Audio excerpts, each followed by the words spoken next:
Assalamualaikum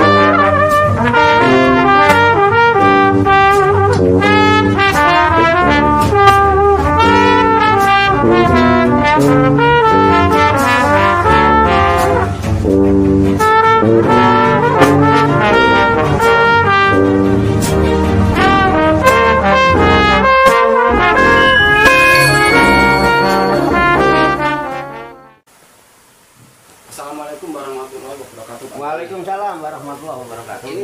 Ini mau curhat masalah pribadi, Pak. Nah, ini bisa bermanfaat untuk adik-adik saya, terutama ini buat pelajaran ini sebagai input. Saya terus terang punya 2 anak laki-laki, Pak Yai. 2 anak laki-laki. Iya, yang pertama umur 28. Ya sebetulnya udah pengen merit sih ya. Ya. Tapi kendalanya yaitu tadi, Pak Yai. Nikah itu sekarang itu terbentur masalah biaya, Pak. Ya. Siap sih siap. Ya. Yang jadi pertanyaan saya itu gini. Andai kata kita misalnya tidak bisa memenuhi permintaan pihak perempuan, ya, kemungkinan gagal. Kemungkinan. Padahal wajibnya sebetulnya kan nggak semahal itu. Jangan dimungkinkan, ya kemungkinan gagal. Kemungkinan gagal. Kan biasa pakai istilah tawar-menawar biasa. Ya, oke. Terus bukan rahasia lagi. Ya. Ya, padahal waktu zaman Nabi itu kan kebalikan sama zaman sekarang. Kalau zaman Nabi itu kan mas kawinnya itu kan disunahkan untuk mempermudah mas kawin ya. Tapi sekarang justru malah kebalik, Pak Yai. Uang sayurnya yang lebih banyak dari mas kawin. Jadi nikah zaman Nabi sama zaman sekarang itu lebih sulit. Lebih sulit zaman sekarang daripada zaman Nabi. Sekarang mas kawin sekarang cukup seperangkat alat sholat. Bisa jadi. Tapi uang sayurnya ini, Pak, jadi kendala, Pak. Permasalahannya di sini, Pak. Bagaimana solusinya, Pak Heri? Seandainya anak-anak kita itu udah sama senengnya, sedangkan pihak orang tua antara desa ini nggak ada kesepakatan yang namanya uang sayur itu. Gimana Pak Yai? Ya. Jalan keluarnya, titik temunya itu. Ini mohon solusinya itu aja. Baik. Boleh nggak saya memperjelas dulu pertanyaan Pak Tarso? Boleh. Nah, memperjelas dulu biar saya menjawabnya jangan tumpang tindih ya. Iya. Jangan saya meleset. Ya. Yang pertama masalah pribadi, Pak Tarso punya putra 2 laki-laki, udah waktunya nikah. Iya. Nah, sementara untuk melangsungkan akad nikah ada pernik-pernik yang memang harus dilakukan, ya. Dan apabila itu tidak terpenuhi ada kemungkinan gagal. Nah, kemudian Pak Tarso menyampaikan tentang di zaman Rasulullah kan Rasulullah itu tidak mempersulit apa? Tidak mempersulit. Iya, masalah pihak perempuan suruh mempermudah. Pihak perempuan mempermudah maharnya itu, jangan terlalu ada permintaan yang terlalu memberatkan laki gitu, permintaan mahar. Tapi kan bukan berarti Rasulullah itu tidak dan nikah gampang itu ya. Iya. Kalau bicara nikah di zaman Rasulullah itu dijadikan sebuah standar status sosial, ya kan? Status sosial. Nah, status sosial seseorang di zaman dulu, zaman Nabi itu orang dianggap hebat, orang tajir, orang apa, berapa ekor unta yang dimilikinya. Maharnya. Nah, begitu, itu kekayaannya dulu. Berapa ekor unta yang dimilikinya, kemudian ketika menikah, mau meminang seorang wanita, berapa ekor mas kawinnya. Rasulullah 100 ekor. Kalau kita nyuntur Rasulullah itu menyulitkan. Ya, nah, tetapi orang kan tidak memahami bagaimana kronologisnya Rasulullah bisa memberikan mahar 100 onta. Nah, di sini nanti ujung-ujungannya nanti justru pihak wanita yang mempermudah. Rasulullah itu ya usianya 25 tahun. Siti Khadijah 40 tahun. Lebih tua istrinya apa lebih tua? Nah, lebih tua Istri nikah yang nyunah Rasul itu yang laki-lakinya muda, istrinya tua dan janda sudah punya anak. Saya lagi pengen punya mantu kayak gitu. Nyunah Rasul itu. Tapi Siti Khadijah janda kaya. Loh, ini dulu Pak. Itu karena zaman tadi Rasulullah mempersulit seolah-olah ya kan. Dan Rasul bilang istri nggak boleh memilih. Ini kronologisnya. Justru kalau kita melihat bagaimana Rasulullah itu bukan orang miskin, tajir. Bayangkan waktu mau menikah dengan Siti Khadijah maharnya 100 ekor unta. Hebat nggak? Seneng dong kita punya Rasul hebat ya kan. Nah, di sini letak. Kemudian apa iya? Lihat dulu dong. Yang dilamar siapa? Siti Khadijah. Siti Khadijah itu janda kaya raya. Bahkan satu riwayat kita dengar cerita kiai, cerita apa ya sejarah Nabi Muhammad SAW sebelum jadi nabi ya, sebelum jadi nabi umur 25 tahun itu menikah dengan Siti Khadijah dan waktu itu Nabi Muhammad masih jadi karyawan kan? Ya.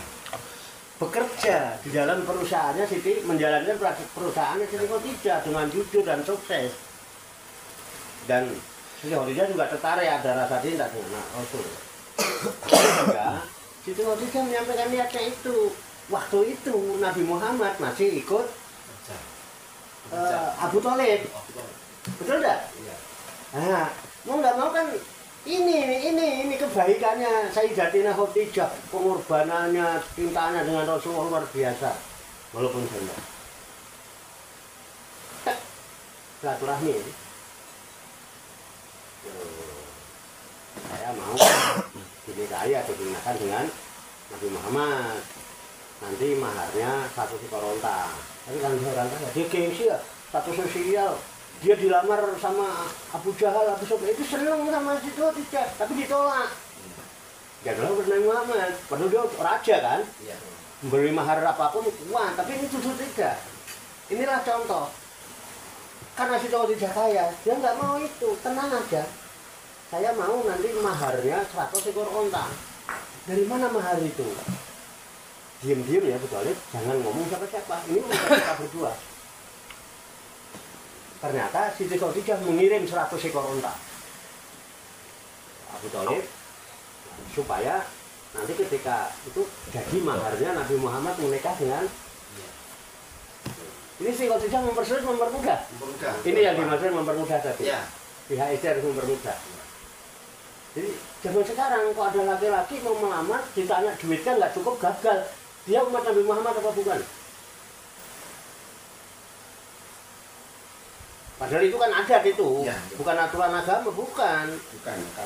Kalau menurut agama kan rukunnya cuma 5 yang mengesahkan pernikahan. 1, ini menurut mazhab Imam Syafi'i kan, karena ada mazhab lain yang berbeda, wajar. Tapi kita ada ikhtilaf ya, tapi semua juga itu. 1, hadirnya seorang calon suami. 2, hadirnya seorang calon istri. 3, ada wali, ya, wali yang abdul nasab. Ya, kalau wali nasab tidak ditemukan, solusinya wali hakim. Ini perlunya penasaban tadi hubungan dengan nikah, pernikahan. Kemudian yang keempat, 2 orang saksi laki-laki yang hadir. 2 orang laki-laki, nggak boleh perempuan. Yang kelima, ijab qabul. Sah. Loh, apakah agama kita mempersulit hal itu sehingga hari pernikahan yang rukunnya cuma 5 ini jadi gagal? Terus yang menggagalkan, yang mengesahkan dan menggagalkan pernikahan itu siapa sebetulnya? Tuhan apa manusia? Manusia. Hah? Yang mempersulit manusianya sendiri. Tuhan tidak kan? Tidak. Asal udah begini udah sah, tidak batal. Kenapa hal yang mudah ini dibatalkan hanya gara-gara uang sayur? Uang sayur ya. Bahasanya begitu. Di dalam syarat dan rukun tidak ada. Jadi manusia itu mau mempersulit hidupnya apa ingin mempermudah hidup sih sebetulnya? Hidup cari yang mudah apa sulit? Cari yang mudah. Yuridu wa bikumul yusra wala yuridu bikumul usra. Allah tuh menghendaki kalian itu kemudahan. Dan Allah tidak pernah menghendaki kalian itu hidup sulit dalam kesulitan. waras enggak? Hidup ini pengen gampang atau pengen susah? Pengen sulit?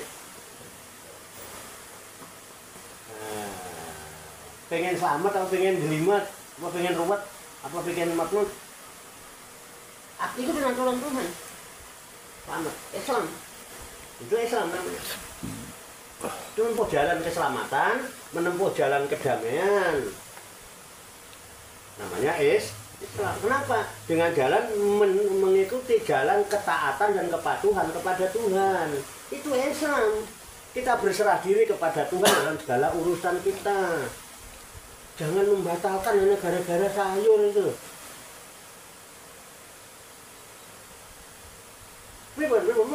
Silakan. Enggak harus kayak saya, enggak. Ya, teorinya saya sepakat aja. Sepakat. Teori. Prakteknya? Nah, di situ Pak ya. Nah, oke. Jadi karena prakteknya itu antara teori ya sinkron, teori simpel. Dalam prakteknya kehidupan sehari-hari ya. Oke. Ya, memang gitu. Ya begitu lah prakteknya. Saya paham arahnya ini mau kemana. Oke. Menurut teori katanya ya. Simpel. Justru teori dari Tuhan inilah sesuatu yang harus dijadikan kita hidup. Kalau tidak, ngapain kita bertuhan? Ketika kita menyimpang dari aturan Tuhan, kan dampaknya kita sendiri yang rugi. Iya. Contoh, oke, ini teori dianggap menyulitkan.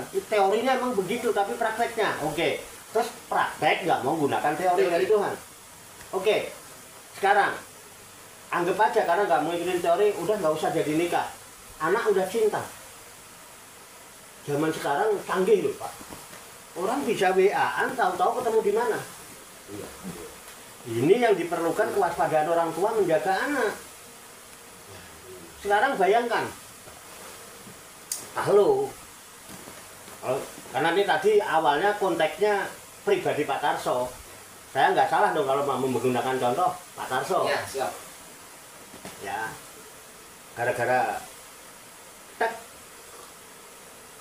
kan permintaan dari sana ya. Iya. Pak Tarso udah pikirannya gagal aja kan? Iya. Gagal. Terlepas Pak Tarso mau menghadapi masalah ini apa lari dari masalah kira-kira? Pak Tarso mau menghadapi masalah ini apa mau menghindari lari dari masalah? Saya hadapin dulu, nanti kenyataannya nanti. Nah, hadapi dulu. Ini baru jos. Kan kita pikiran kita sedang liar sekarang. Ya, bayangan-bayangan. Iya kan? Karena berpikir nanti. Ya. Sudah dilakukan belum kok udah dijadikan pikiran? Belum. Ini kita jadi mengandai-andai. Tuh, beda dong. Iya, iya. Karena kan bukan untuk sekarang, kan untuk nanti. Iya. Seandainya Pak Tarso sudah menghadapi masalah, kita praktekkan teori yang ada, ketemu kan dengan calon kita. Iya. Ngomong apa adanya. Terlepas diterima apa ditolak, tapi bayangan Pak Tarso udah kemungkinan gagal. Ya, Itu kan prasangka buruk. Oke lah, kita ambil apes. Ambil apes ya, Mbak? Iya. Mendingan kita ambil apes daripada kita menghayal baik, akhirnya nggak baik. Tapi kalau apes, kita bayangkan dulu. Itu kita tenang begitu gagal juga, karena kayak kita udah siap untuk gagal. Siap mental. Paham, Pak? Iya, paham. Artinya apa? Satu, untuk memperkuat jiwa sampean.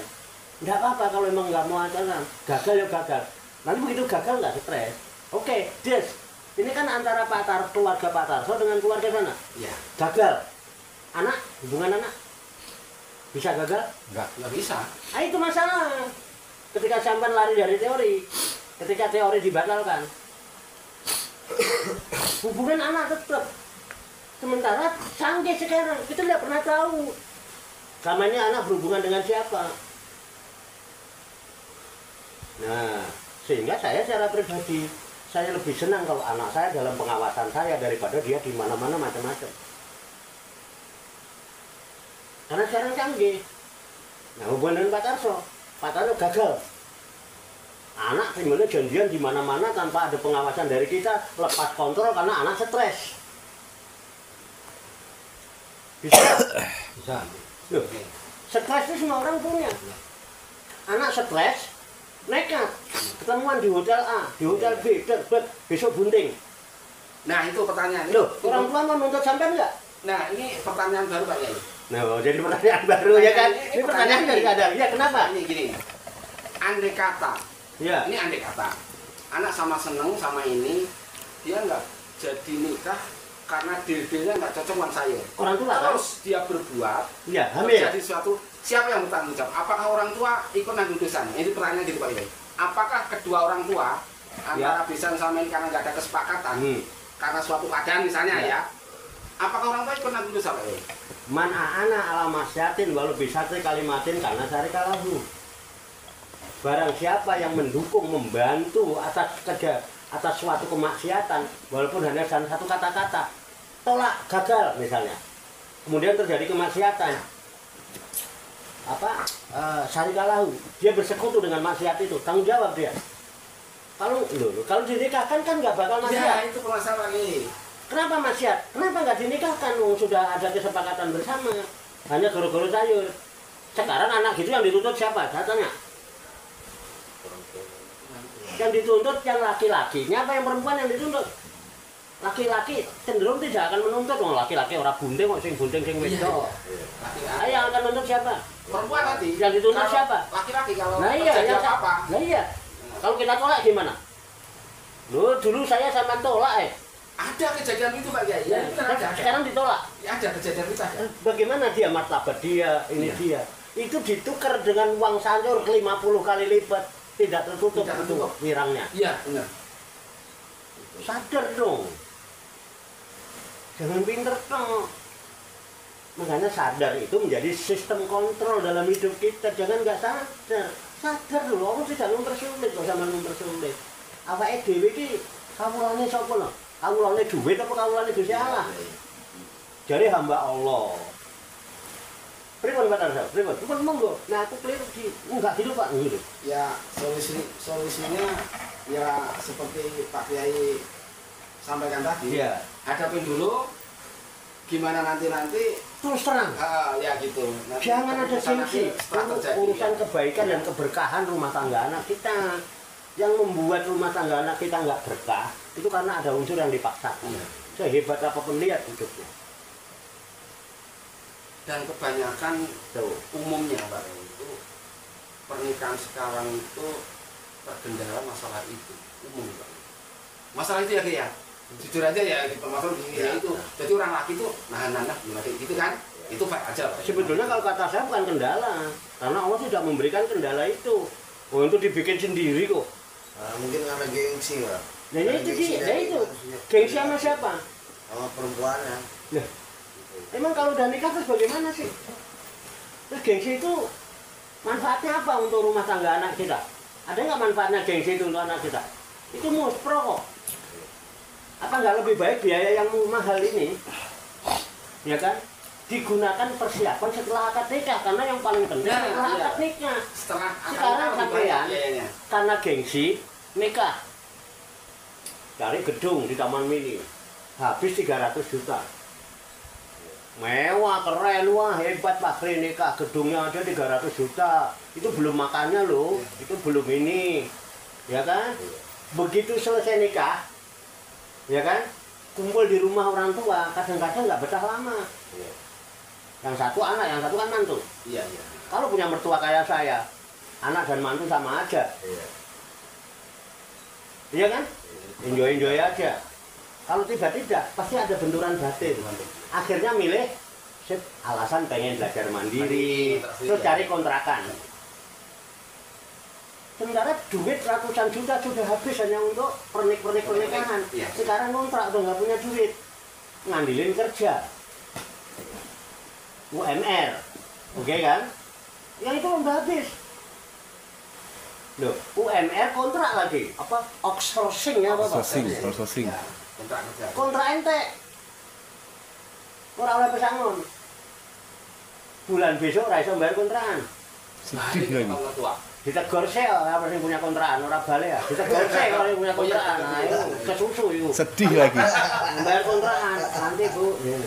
Wis tengah kok nanti kan udah pertengahan bulan. Ya nanti sekaliannya didobel bulan depan. Bulan depan didobel, masih 2 bulan ditagih. Belum ada Bu, nanti bulan depan. Akhirnya yang punya kontrakan nulis kontrakan harap dikosongkan karena akan diisi oleh orang lain. Berarti kayak mutok nikah ke gedung loh. Nah, rumah tangga diusir rumah yang punya kontrakan, gaya lu gede-gedein, ya kan? Ayo gimana? Kan lebih baik itu dijadikan apa? 300 juta buat beli kontrakan dapat. Buat cari rumah-rumah yang udah lunas di KPR BPN, yang udah lunas orangnya nggak ditempat-tempatin, daripada rumah rusak dijual murah. Udah dapat, plus bisa renovasi. Berarti intinya yang membuat kita susah itu cuma satu kata saja. Apa itu? Gengsi. Tuh dia. Iya Pak. Setuju kan? Makan tuh gengsi. Memaksakan diri kan gengsi mahal. Jadi dibela-belain harus kesana kemarin untuk mengejar gengsi tadi, mengejar gengsi. Kata orang, makan tuh gengsi dah. kata orang biar tekor asal kesohornya itu kata orang sini. Iya. Mendingan kayak Andri nggak pakai gengsi-gengsian. Yang penting kesohor gitu. Kayaknya nggak sih? Yo, Nggak ada masalah. Ya walaupun masalah hidup dalam hidup masalah itu wajar, mau hidup ini kan punya masalah, ada pasti. Tapi kan selesai, nggak ada ruwet-ruwet, nggak ada. Biasa bumbu rumah tangga, kadang itu cemburu, biasa aja itu. Nggak sampai langsung ada macam-macam. Sampai kelibet ini kelibet itu. Coba kalau tiba-tiba, wah ada orang-orang benjol datang, ya kan? Benjol. Orang kita belum pernah kan didatengin benjol. Loh, benjol. Nah beneran. Alhamdulillah ya Pak. Kenapa? Saya hidup apa adanya Pak. Dulu saya nikahin anak udah 3 kali yuk. Yang sana yo nikah yo ison duwe anak, ison nyekolahno anak, malah putuku wis kuliah saiki. Ada gengsi apa menurut saya? Enggak ada. Sebetulnya masalah yang saya tanyakan itu karena juga saya sering sharing gitu Pak ya. Di kerjaan sama anak kan saya kebetulan kerjakan di tukang taman di kantor-kantor itu. Iya. Kalau ketemu teman ngobrol-ngobrol, Mas. Berarti udah punya calon. Bapak udah lama pasangan. Nah, terus mau bilang apa ini kan? Ya siapa lagi itu lah di gedung di ini ini hampir sama dengan permasalahan saya Pak. Ternyata pertanyaan saya itu bukan Pak spesial khusus, umumnya yang dialami anak-anak muda. Kenapa? Mewakili lagi lah. Soalnya saya di kantor ngobrol-ngobrol gitu ya, seumur Fakri ya 27, 28 gitu. Ada yang tinggal 2. Ya nunggu itu Pak Kiai. Yang 2 kata itu tadi, uang sayur itu tadi permasalahannya. Ya. Dan gejalanya di situ rata-rata. Tapi kan itu pembicaraan orang umum kan? Ujar umum. Kebanyakan pembicaraan orang banyak dah. Iya. Ya, kebanyakan orang. Pembicaraan orang umum artinya pembicaraan orang banyak. Kebanyakan orang kalau curhat begitu. Ya. Masalah kembali. Sekarang kembali kepada pokok permasalahan, dan masalah ini yang menghadapi Pak Tarso. Jadi Pak Tarso harus punya sikap dengan tegas. Mau ngikutin kebanyakan orang apa mau mengikuti kata hati sampean? Kalau mau selamat sih kata hati Pak ya. Ayo, kalau mau selamat.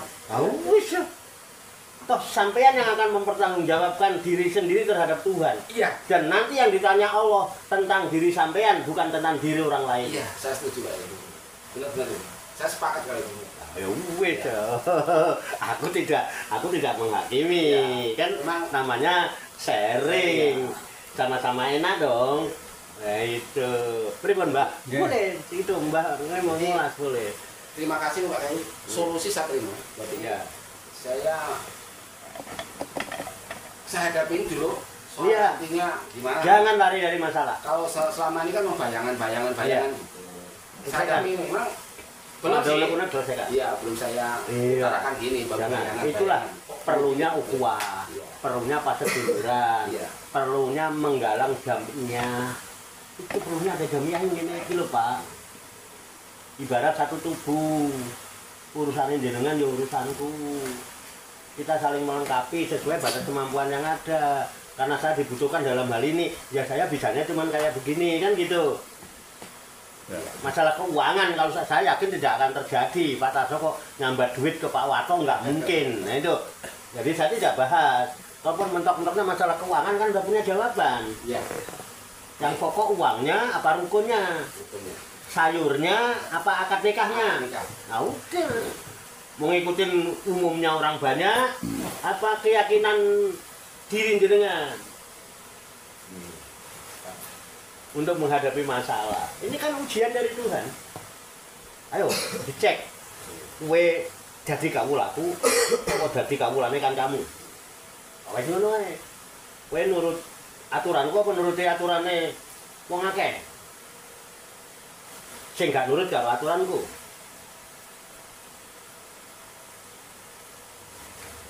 Ya, dalam Islam tidak ada paksaan. Jadi tidak ada. Kita melakukan sesuatu kok ya udah deh itu. Daripada itu kepaksa, Pak. Islam tidak pernah ada paksaan. La ikroha, tidak ada paksaan. Kasus kemarin itu juga banyak sedikitnya bukan musibah ya, artinya ada berkahnya juga Pak. Nah, Kasus yang kemarin yang corona itu masalah ada berkahnya juga ya. buat orang-orang kita. Kebetulan ya adalah satu dua ini ya temen saudara itu mas ini corona. Nah, kalau nggak ada corona saya juga bingung. Itu corona udahlah. Cuman cukup garis segini anak saya bisa nikah gitu. Kan memang waktu itu kan dibatasi Pak ya. Jadi cuman bawa maksimal 9 orang. Nggak boleh lebih. Iya. Nah, itu ada berkahnya, itu hikmahnya. Hikmah corona. Ya, hikmah corona itu untuk nikah. Salah satunya ya. Itu ada sih saudara di sana cerita, temen saudara itu ya cerita curhat begitu ngobrol tuh. Untuk corona ini berkahnya. Langsung sabar cepat aja nih. Seandainya enggak ya. Itu. Kalau enggak ya tahu sendiri mas. Gitu. Ya waktu itu yang ada tangga yang udah pesen ini undangan pesen begitu kena corona rusak jadi dikawin Dan itu ya kan nggak boleh. ya Waktu itu nah, hikmah corona kali ini. Beneran. corona nggak ada itu Mbah, nanya apa lagi, Mbah? Ya, Kalian mau nanya apa lagi? nanya lagi. boleh sambung ini Pak Pak Nur. Mau nanya lagi Mbak Yai, Nggih, Mbak. apakah Nabi Adam itu manusia pertama? Yang pertama, yang kedua, apakah manusia itu diciptakan apa dijadikan, Mbak? Yang ketiga, masa ini Imam Mahdi itu siapa, Mbak? Imam Mahdi. Udah. Udah. Pertanyaan yang pertama, apakah Nabi Adam itu manusia pertama? Saya jujur ya. Ya, apa adanya. Kalau saya ditanya Nabi Adam itu manusia pertama apa tidak, ya. Kan saya juga tidak hidup di zaman Nabi Adam. Dan saya belum pernah meneliti apa benar Nabi Adam itu manusia pertama. Ya. Tapi setidaknya karena kita orang Islam punya kitab pedoman, ya, kita baca Al-Quran. Ayo kita sama-sama mengambil input dari ayat Al-Quran. Di ayat Al-Quran begini.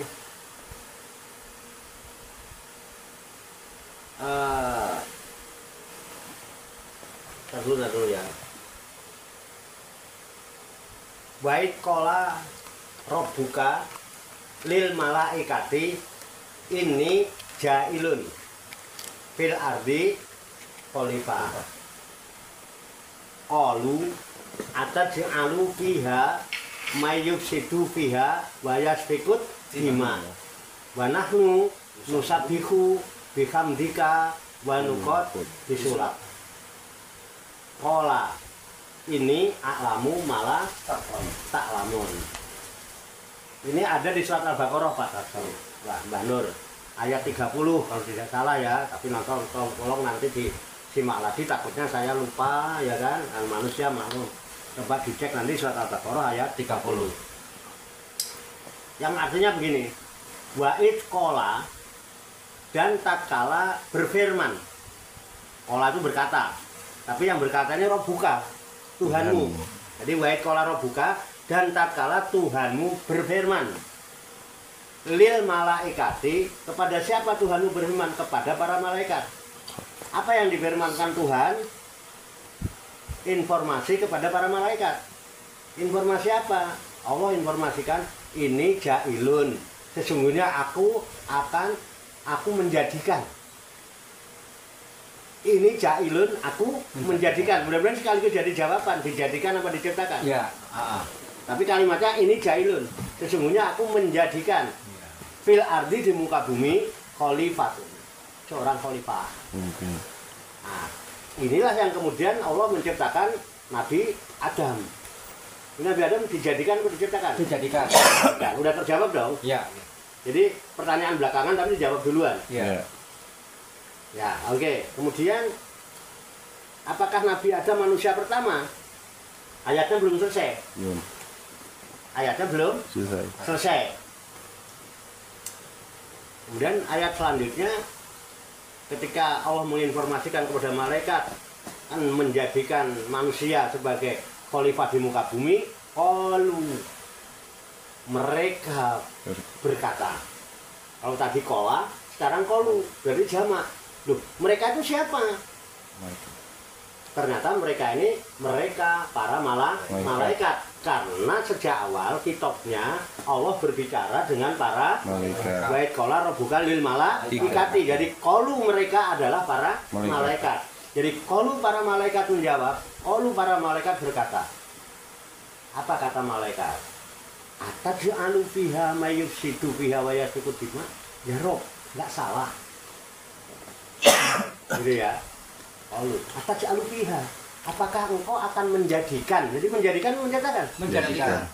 Malaikat juga bilang, apakah engkau akan menjadikan atas alufiha di dalam bumi, di muka bumi ini, fiha di dalamnya, mayufsidu, orang-orang yang membuat kerusakan, wayasfiku dima, dan orang-orang yang suka menumpahkan darah. Adam sudah diciptakan belum? Belum. Adam sudah dijadikan belum? Belum. Belum. Malaikat sudah mengatakan, apakah engkau akan menjadikan di muka bumi ini orang-orang yang akan berbuat kerusakan dan menumpahkan darah? Berikan malaikat pernah melihat kejadian di bumi ini orang membuat kerusakan dan suka menumpahkan darah. Nah, dari konteks ini ada manusia pertama apa berikutnya? Berikutnya. Karena sebelumnya sudah ada yang membuat kerusakan di muka bumi, sudah menumpahkan darah. Ya. Nah, ini jadi bahan pemikiran. Tetapi yang dikatakan oleh Allah khalifah, bukan manusia tapi khalifah yang akan jadi bumi. Bisa jadi Adam inilah khalifah pertama di muka bumi. Sebelumnya sudah ada tapi tidak ada khalifah. Khalifah itu orang yang diamanati untuk memimpin, mengatur, mengurus, ngulawentah apa yang ada di muka bumi sesuai dengan kehendak yang menciptakan langit dan bumi. Dulu belum ada, sehingga nggak ada aturan dalam hidup. Akhirnya orang berbuat kerusakan seenaknya, orang membunuh orang, saling membantai seenaknya. Tapi begitu diciptakan Adam, ini menjadi khalifah. Mulai ada aturan. Sudah ada aturan aja, akhirnya terjadi pembunuhan juga kan antara Qabil dan Habil. Jadi seolah-olah malaikat benar dong tuduhannya. Nah, ini jawaban. Jadi manusia pertama apa bukan? Bukan. Nah, jadi bukan jawaban saya dong. Kita sama-sama ngambil input. Tapi di dalam Al-Quran itu tulisannya kata-katanya itu diciptakan bukan dijadikan lah. Dijadikan. Ada itu ya. Adam kan? Yang ditanya kan Adam? Iya. Jailun dijadikan. Kenapa dijadikan? Adam dijadikan dari unsur yang sudah ada. Kan dari tanah. Tanah ya. Tanahnya dulu apa Adam dulu? Tanah. Nah ini menjadikan, kalau menciptakan itu dari daya cipta. Belum ada contoh, belum ada apa, belum ada bahan. Berarti kalau diciptakan tuh berarti terpisah Mbak ya? Ya. Oh iya. Kalau dijadikan berarti menyatu Mbak ya? Ah, iya. Tapi penciptaan, hasil penciptaan kan dari satu kesatuan. Iya. Contoh gini, di Jepang orang mau menciptakan mobil, mau menjadikan mobil, Iya. dia itu mempunyai daya cipta. Mobil itu onderdilnya ini. Sehingga yang diciptakan dulu apa? Yang dijadikan onderdilnya saya. Mungkin dia butuh pelek, butuh ban di mesin, butuh ini, butuh busi, butuh apa. Setelah dirangkai, baru menjadi mobil. Jadi ada sesuatu loh yang diciptakan. Nah, yang diciptakan ini dari bukan unsur yang sudah ada. Kalau mobil kan dari bahan yang sudah ada. Sama bisa kok menjadikan mobil komponennya sudah ada, tinggal merakit. Bisa nggak dibedakan antara menjadikan dan menciptakan, Pak? Bisa. Kalau daya cipta ini kan belum ada apa-apa, kita hanya gitu. Muncullah daya cipta. Iya.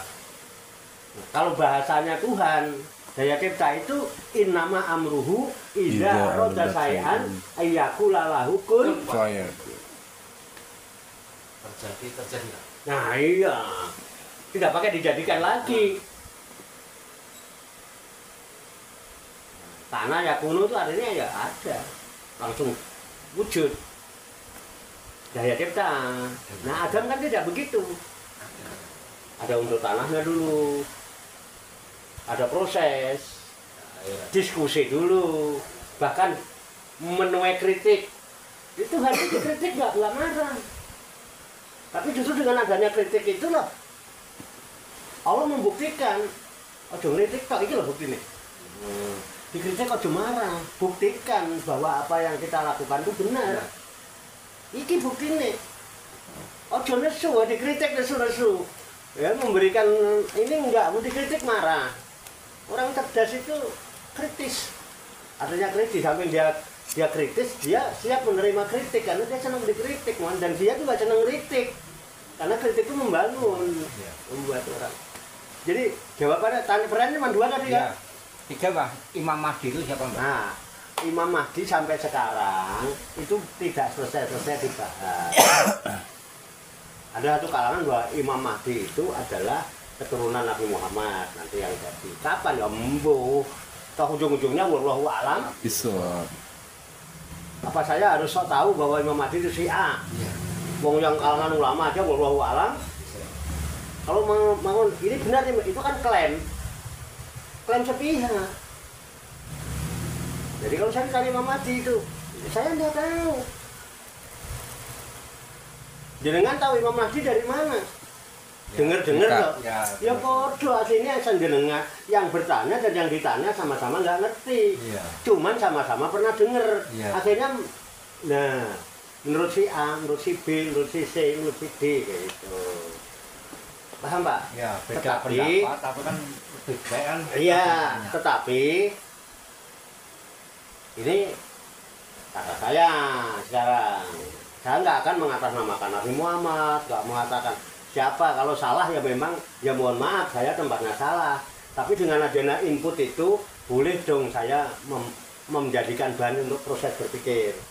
Nah, saya lebih kepada unsur Imam Mahdi daripada saya mengklaim.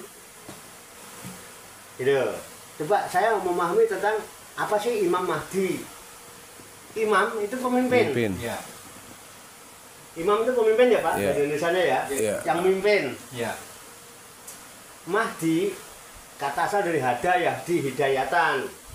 Hidayah. Mahdi orang yang mendapat hidayah. Jadi Imam Mahdi adalah imam yang mendapat hidayah dari Tuhan. Selama dia memimpin umat sesuai dengan hidayah dari Tuhan, itu Imam Mahdi. Menurut saya, sampean mau jadi Imam Mahdi boleh-boleh aja selama sampean benar-benar ngikutin hidayah Tuhan. Sampean mutakin. Ketika zaman imam menjadi imamnya orang yang takwa. Kenapa? Sesuai hidayah. Ini betul. Iya. Jalikal kita pula roe bafi hudalil. Ina akromakum indallahi ketika sampean takwa, doa sampean tiap hari. Waj'alna lil muttaqina Imam. Sampean jadi Imam Mahdi dalam rumah tangga dengan. Jadilah Imam Mahdi dari dirimu sendiri. Caranya ikutin hidayah.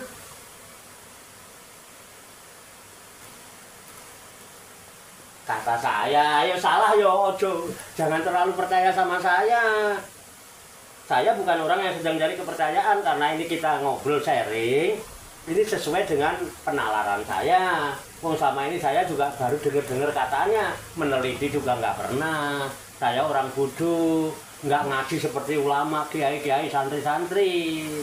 Tetapi menurut ini saya pernah dengar imam itu artinya pemimpin. Mahdi itu yang mendapat hidayah. Hidayah ya dari Tuhan.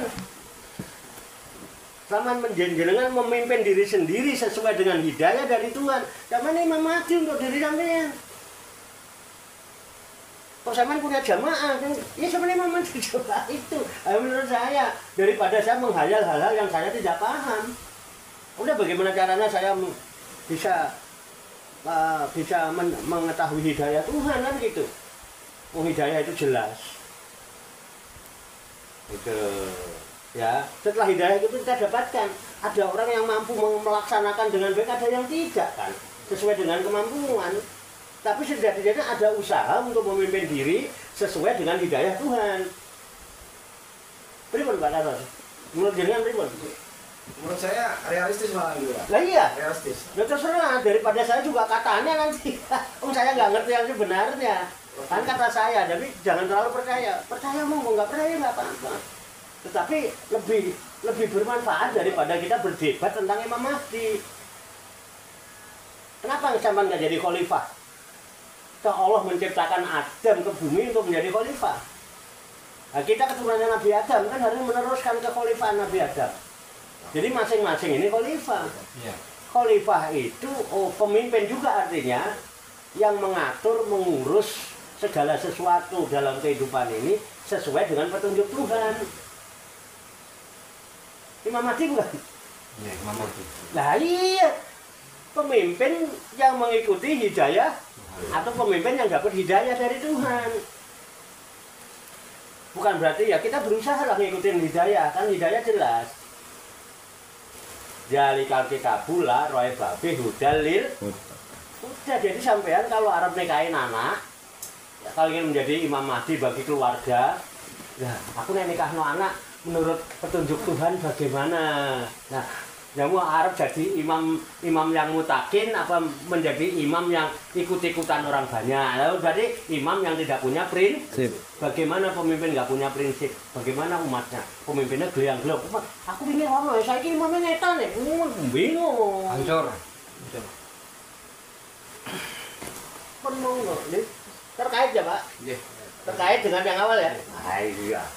Jadilah lil mutakina waj'alna lil mutakina, jadikan kami sebagai imamnya orang takwa. Nggak mungkin orang takwa tanpa hidayah Tuhan. Nggak mungkin orang menjadi pemimpin orang takwa kalau dia tidak mendapat hidayah Tuhan. Bahasa Arabnya Imam Mahdi, pemimpin yang dapat hidayah. Loh, itu lebih simpel saya daripada saya menghayal-hayal yang saya tidak ngerti. Apa juga ngerti nih tewas debat. Kalau ini kan bisa nggak dimanfaatkan Pak? Dalam lingkup yang kecil aja diri sendiri. Realistis lah kehidupan. Manfaat tidak? Lebih manfaat ini daripada kita ribut masalah Imam Mahdi. Kalau saya pernah dengar Imam Mahdi itu ya memang benar Mbah Yai yang jarang itu kembali ke dalam diri Mbah. Lah ya itu di. Ya Sampan ngetes saya itu. mungkin ada perbedaan kan kita harus. Oh iya, perbedaan itu kan Iya, kan. fitrah. Kalau saya memang dengar-dengar memang harus kembali ke dalam diri. Oh iya, mau kembali kemana sampean? Mau ke ujung berung. Oh. Mau jalan kemana? Mau nyasar-nyasar, muter-muter. Ngikutin orang banyak. Pak Tarto yang punya dalil tuh. Pripun Pak Tarto, Mbah Nur? Fahri, pertanyaan. Cekap. Kap. Oh, cekap ya. Cekap Pak Tarto. Kak Mas Adi, tadi pertanyaan saya cuma mewakili Mas Fahri, mungkin mau nanya pada isu. Oh, iya. Jadi ya saya sebagai orang tua lah Iya. memahami apa namanya jalan pikiran anak-anak lah. Ya minimal buat hikmah semuanya yang punya Ya, masalah semuanya gitu. seperti itu ya kan. Ya di antaranya mungkin ya Mas Fahri. Ya. Main sampai sekarang kan nggak jadi mulu. Ya itu mungkin itu. Ya, tapi kan karena memang dia tuh Dan bukan dia doang. Tamu saya yang tadi sama Ya, aja ya. juga bicarakan masalah anaknya yang mau nikah tahun depan. Iya. Tahun depan, bulan depan kan. Kendalanya Padahal itu. kalau ngikutin teori Pak, nggak usah nunggu tahun depan. Iya. Sekarang jadi. Oh iya. Syarat udah terpenuhi semua. Iya. Betul. Syarat sudah saling cinta. Ya. Dua status jelas. Saya sudah siap. Ada. pun sedang menunggu itu. Nah, Ya, bagaimana syarat? Udah cukup, udah saling cinta. Itu kalau memang udah saling cinta, terus bagaimana satu jelas, ya udah tinggal rukun. Nah. Mau kapan? Lebih pun. Mahar juga murah. Seperangkat alat sholat. Kira-kira berapa? Jangan, nggak boleh. Kenapa nih? Terlalu murah. Masa 50.000 murah. Jangan. Kalau bisa tunai. jangan. Mau 10.000 kayak mau 5.000 mau tunai mau utang uang atau benda yang berharga. Artinya kalau kepepet bisa dijual. Iya. Nanti kalau mas kawin kan bisa dijual Pak. Rumah tangga nggak selamanya lancar. Begitu rumah tangga paceklik beras rawono yang warung. Aku nang duit yo, aku ijol mau kena ae mau tesan mau kata ki amat sugro. Itu hadiah aja nanti. Oh iya. Di hantaran gitu hadiah. Iya. Nah, Tapi kalau emas mahar tetap emas ya. uang atau emas, pokoknya yang berharga, perak juga boleh, tembaga juga boleh, Tapi nggak kebangetan. sesuai kemampuan. Mas kawin itu tujuannya berarti buat kehidupan selanjutnya ya, Mbak ya. Itu nafkah awal bagi suami. Masih Makanya ini sebetulnya urusan pribadi Pak ya nggak apa-apa saya sebetulnya. Tapi ya nggak apa-apa lah istilahnya. Tapi untuk pelajaran lah.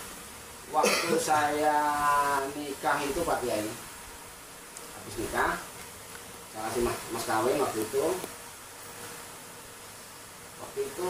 emas 10 gram. emas 10 gram. Nah, kebetulan nggak punya duit sama sekali. Ya. Pas mau bayar kontrakan, orangnya itu nggak mau dibayar bulanan Pak Kiai, maunya setahun. Nggak punya duit sama sekali, mau tidak mau saya kan izin sama istri. Aku nggak ada duit, gimana kalau emas mahar kemarin itu kita jual itu nanti tak ganti. Ya ikhlas, saya jual. Itu pengalaman pribadi Pak ya. Tapi itu bukan mengada-ada, itu memang Tapi janji ya, nanti tak ganti. Ada nggak kata ganti. Ada kata-kata nanti tak Ada. ganti. Oke, Tapi ya. begitu Ya, terus. kita udah ada rezeki membuat saya ganti nggak usah. Ya itu, tapi dia ikhlas. Gitu. Yang bilang nggak usah. Istri saya, Nah, itu waktu awal-awal nikah itu, waktu itu saya ngontrak di ya. belakang rumah sakit Pasar Bu. Ada masalah? Ada yang mau dipertanyakan? Nggak ada Pak. Ini Nggak ada, ya. pengalaman pribadi aja. Udah selesai kan? Kalau mahar berupa emas, kalau atau itu bermanfaat. Iya. Ya itu ya. Itu hikmah. Hikmahnya ada gitu. Seandainya misalnya cuma Itu. perkara gitu kan. Tapi kalau sampean ganti, nanti saya ganti. Istri boleh kok nagih. Iya. Iya boleh. Tapi memang biasa tawarin. Iya kan? Ganti nggak? Nggak usah. Ya, itu. Dia udah ikhlas. Tapi kalau dia emang, ya dia ridho dong untuk kepentingan Ya, bersama. untuk yang bersama. Dan itu bagian dari nafkah kan? Iya. Nafkah suami itu menyediakan sandang, pangan, papan. Kontrakan itu papan. Iya. Itulah. Tapi karena kita punya harta yang didapatkan, itu harta bersama loh. Iya. Sebetulnya Setelah nikah ya. didapatkan dari nafkah suami juga yang berupa mahar. Nah, kemudian atas kesepakatan bersama, ayo digunakan untuk papan. Monggo sama-sama ridho. Beda masalah kan? Coba kalau seperangkat alat sholat, Wah, ketutup kagak tuh kontrakan. nggak bisa bayar kontrakan ya. Ribet juga waktu itu. Wah, emang kalau nggak bisa bayar kontrakan kita bayar pakai sholat. Jadi udah diusir kita. Gua kagak butuh sholat, tuh gua butuh duit kontrakan. Paham Pak Kri? Iya. Ya, itu makanya saya selalu satu, jangan Al-Quran atau alat sholat. Yang kedua, nggak usah baca segot, taklik, talak, wis nggak usah. Mau kita niatnya mau nikah, mau rumah tangga sampai dunia akhirat. Oh, baru akad nikah kok ancang-ancang talak. Iya, itu memang aneh. Pernikahan itu Kok aneh piye nyatane ngono. Ya, kalau Tapi sekarang udah mulai kurang karena teriak terus saya. Dulu saya yang paling frontal masalah itu. Darus Salihin, enggak usah. Semua murid saya nikah kalau dia laki-laki, enggak usah saya gue taklik lagi baca. Buat apa? Iya enggak? Jadi punya janji setia, udah setia. Kesetiaan nggak bisa dilesan dengan sikap setia itu.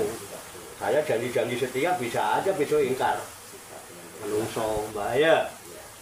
Paham Pak? Enak ya Pak? Enaknya ini jadi. Kita hamdalah. Alhamdulillah. Ya itu banyak kekurangan.